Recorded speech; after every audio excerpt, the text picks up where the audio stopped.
Sekolah kami telah menyediakan smart board untuk tingkatan 5 bagi memudahkan tugas guru. Persoalan utama ialah adakah smart board membantu atau mengganggu?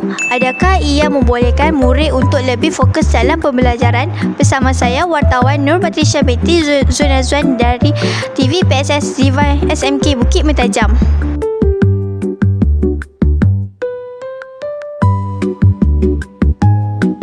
Sekarang saya bersama dengan cikgu. Cikgu Syamimi.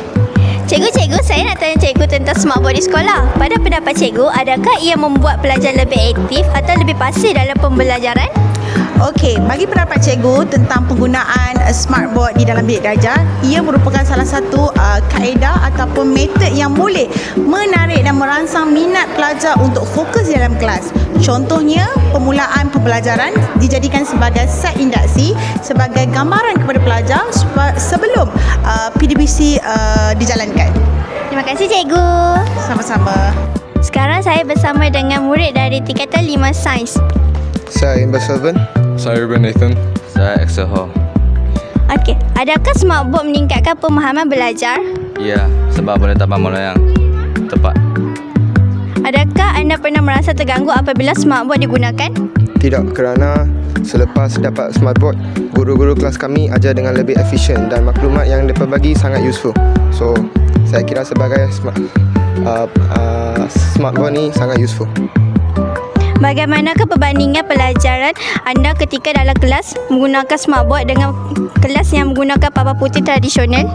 So dengan papan putih traditional, it's like susah nak guna sebab bukan susah nak guna, like information yang you dapat sometimes tak tepat, and then kalau cikgu tak tahu, guna smart board tu boleh search, so boleh dapat informasi yang lebih tetap lah.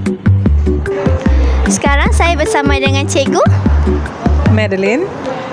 Soalan pertama, adakah smart board mengalih perhatian pelajar daripada fokus utama?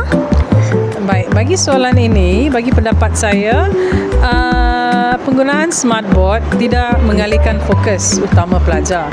Terutama kalau cikgu tu dapat menggunakan smart board dan membuat kaitan dengan pelajaran yang diajar pada hari itu.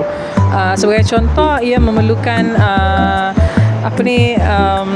preparation. Okay, jika ada preparation and some research, okay, bagaimana nak kaitkan pelajaran itu dengan smart board, sebab sememangnya bahan-bahan berkaitan, contoh seperti textbook itself ada dalam smart board. Jadi bagi pendapat saya, ia tidak mengalih fokus utama pelajar daripada pelajaran. Dan selain textbook, kita juga dapat mencari bahan-bahan yang berkaitan dengan pelajaran itu. Jika guru pandai menguasai ataupun mengaitkan pelajaran dengan benda-benda ataupun resources, okay, yang ada dalam smart board tu, bagi saya ia tidak mengalihkan fokus utama pelajar. Ya. Sekarang saya bersama dengan cikgu Hayati. Adakah ia membuat pelajar lebih aktif atau lebih pasif dalam pembelajaran? Penggunaan smartboard ni, Ya. penggunaan smartboard ni memang membantulah pelajar lebih aktif, sebab kita tahu generasi Z sekarang ni lebih terdedah kepada secara visual lah, macam penggunaan telefon, TV, game and so on kan. Jadi bila ada benda tu dalam kelas, secara tidak langsung pelajar dia lebih terbiasa dengan skrin, penggunaan skrin lah. Jadi pelajar lebih aktif compare to chalk and talk lah. Dan kita pun boleh terus akses kepada YouTube and so on lah, internet. Jadi pelajar lebih, waktu tu juga dia boleh nampak secara visual apa yang cikgu terang dan contoh-contoh video-video kan. Jadi macam memang membantulah dari segi belajar lebih aktif dalam kelas tu. Secara keseluruhan, smart board dapat menjadi alat yang sangat membantu dalam pembelajaran jika digunakan dengan betul. Ia meningkatkan interaksi, memudahkan pemahaman dan menjadikan sesi pembelajaran lebih menarik.